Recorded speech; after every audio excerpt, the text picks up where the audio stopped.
კაბიძესთან დაკავშირებით ოჯახი რო აბრალებს პოლიციას.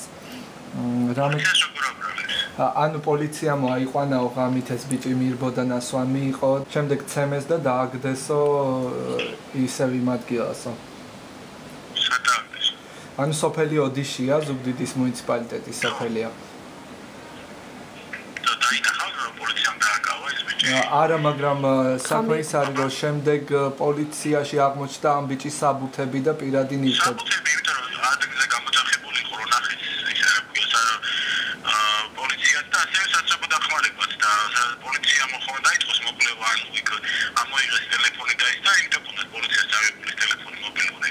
ხო, ანუ საავადმყოფოში ეს ბიჭი იყო გატარებული როგორც უცნობი მამაკაცი და შემდეგ მეორე დღეს იყო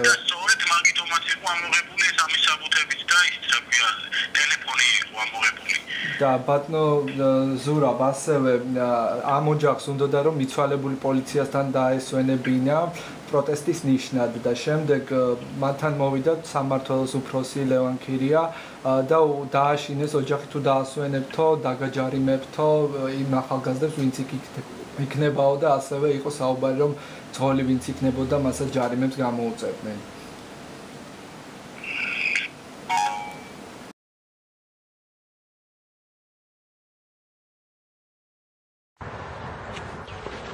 რამე გაარკვია თქვენ? ხო დარეკეთ, ხო მითხარით რომ დარეკეთ. კომენტარს არ გვაძლევენ? პოლიციას ოჯახი და